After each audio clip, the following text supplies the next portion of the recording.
안녕하세요. 미래파인망과학과 효성고 담당 강사입니다. 지금부터 2025년 2학기 기말고사 효성고 통합과학 시험 분석을 시작하도록 하겠습니다. 우선 이번 시험 난이도를 살펴보게 되면 중상에서 상 정도로 평가할 수 있겠는데요. 이번 시험 같은 경우에는 이제 다른 미래지역 학교와 비교했을 때 이제 시험이 굉장히 어려운 편에 속했다라고 얘기할 수 있겠고요.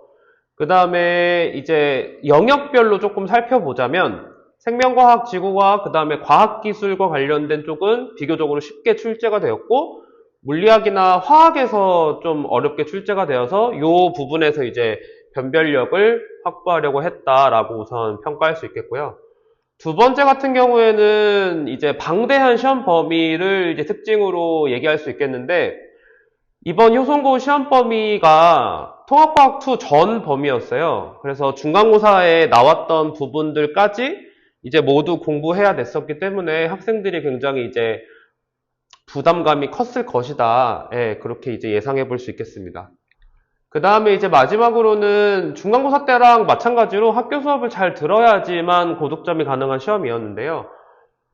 이제 왜 그런가 하면은 통합과학에서는 보통 이제 안 가르치는 물리학 같은 경우에는 평면의 수직으로 이제 형성되는 자기장과 그 자기장에 따른 이제 유도 전류가 어떻게 흐르는지에 관한 내용이 출제가 되었고 화학 같은 경우에는 금속의 반응성을 외우고 있어야 하는 문제 또 산화제, 환원제와 같은 통합과학에서는 다루지 않는 개념들이 출제가 되었고요. 문제 출제는 되지 않았지만 학교에서 몰이나 몰농도, 중화적정과 같은 개념들도 알려주셨다고 합니다. 그래서 이번 효성고 시험 같은 경우에는 학교 수업 내용을 완벽하게 이제 숙지를 한 상태에서 또 중간고사의 내용까지 모두 잘 알고 있어야지만 고득점을 받을 수 있었던 시험이다 라고 평가할 수 있겠습니다. 다음으로 예상 등급 컷인데요. 1등급은 한 87점, 2등급은 75점 정도로 이제 예상해 볼 수 있겠고요. 그 다음에 이번에 저희 학원에서 2학기 종합 1등을 배출하였습니다. 다음으로는 난이도와 출제 경향입니다. 난이도 같은 경우에는 앞서 말씀드린 것과 같이 중상에서 상 정도로 이제 매겨볼 수 있겠고요. 효성고 문제만 봤을 때 중 정도의 난이도 문제도 다른 학교에 비해서 훨씬 높은 수준이었다. 이렇게 이제 얘기할 수 있겠고요. 그 다음에 이제 통합형 문제도 출제된 것이 특징인데요. 물리, 화학, 생명, 지구과학을 각 파트별로 이제 문제를 내게 되는데 그거를 한 문제에서 한 가지 영역만 물어보는 문제가 아니라 지구과학이랑 화학을 통합적으로 연계해서 물어보는 문제가 출제가 되었고요. 그 다음에 이번 시험 같은 경우에는 객관식으로 30문제가 출제가 되었는데 그 중에서 20문제 이상이 그림, 표, 그래프, 실험같이 다양한 자료를 활용했다는 것이 또 특징입니다. 그래서 단순히 글만 적혀져 있는 문제가 10문제 미만으로 출제가 되었고 다양한 자료를 활용한 문제들이 대다수 출제되었습니다. 다음으로는 1등급 판별 문제를 이제 분석해 볼 텐데요. 가장 어려웠던 문제가 19번 문항이고요. 전기 에너지의 생산 파트에서 이제 문제가 나오게 됐고 앞서 말씀드린 바와 같이 통합과학에서는 거의 출제가 잘 안 되는 평면의 수직으로 지나가는 자기장과 그거에 대한 유도 전류의 세기, 방향에 관련된 문제가 나왔고요. 해결하는 방법은 유도 전류의 세기가 자기장의 변화, 그 다음에 코일이 운동하는 속력에 비례한다라는 것으로 이제 풀면 되는 문제였습니다. 그래서 문제 자세하게 보시면요. 우선 영역 1 같은 경우에는 지금 평면의 수직으로 들어가는 방향의 자기장이 형성되어 있는 곳이고 영역 2는 그 반대가 되겠죠. 평면에서 수직으로 나오는 방향으로 자기장이 형성된 것이고요. 그 다음에 또 하나 살펴봐야 되는 점은 뭐냐면 영역 1은 B0의 자기장이 형성이 되어 있고 영역 2는 EB0의 자기장이 형성되어 있다는 점입니다. 그 다음 마지막으로 살펴봐야 될 거는 PQR, 각각의 코일이 어떤 방향으로 얼마의 속력을 가지고 운동하는지가 중요하겠습니다. 그래서 영역 1과 2에서 흐르는 자기장의 방향, 그 다음 자기장의 세기, 그 다음에 코일이 지나는 속력을 종합해 봤을 때 코일 P 같은 경우에는요, 2B에서 B로 3B만큼의 자기장이 변화한다고 얘기할 수 있겠죠.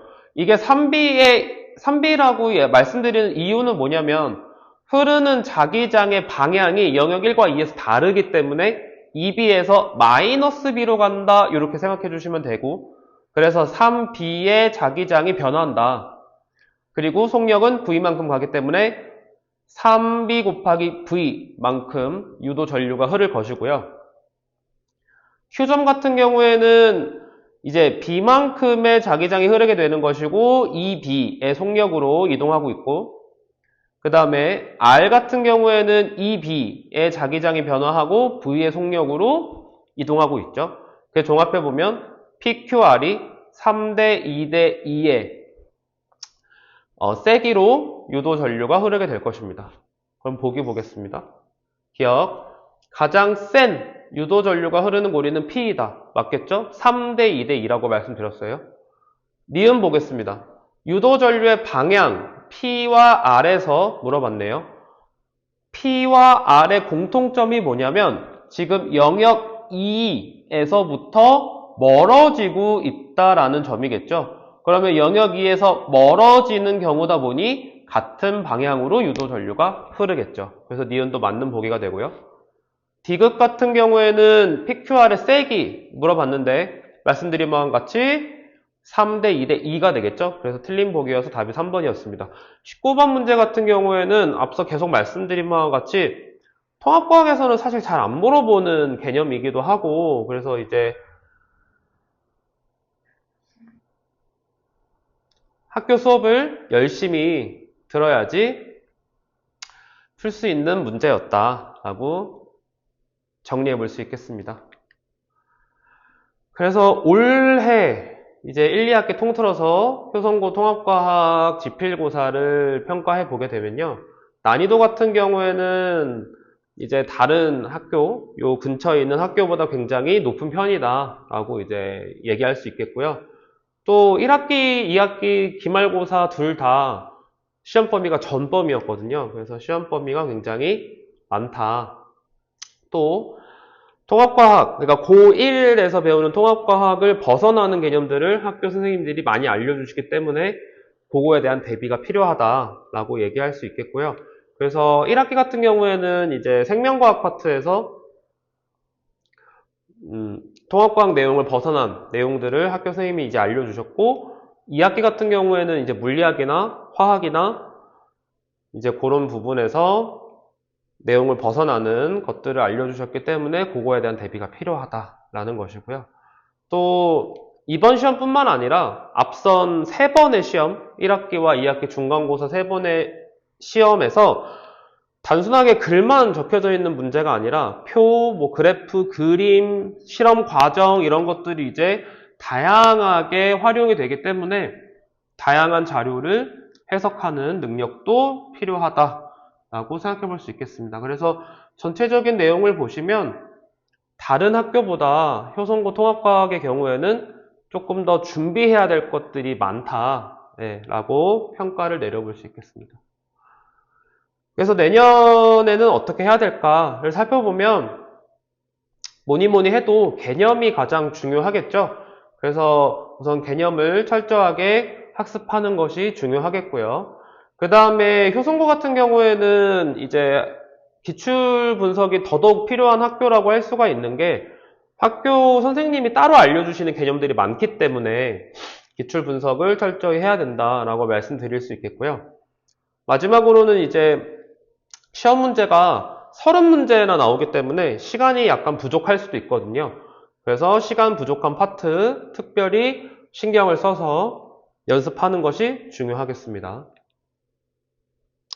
그래서 이제 1학년이 끝나는 이 시점에서 고1 과학 본인이 몇 등급을 받았고 어떻게 공부를 했는지 점검을 해서 이과를 가는 학생들은 진로에 맞게 본인이 물리, 화학 혹은 뭐 생명과학 어떤 과목에 조금 더 집중해서 공부를 해서 좋은 성적을 받아야 되는지 그런 것들을 이제 목표를 세워보는 것이 중요하겠고요.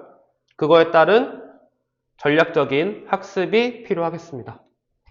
네, 이상입니다. 감사합니다.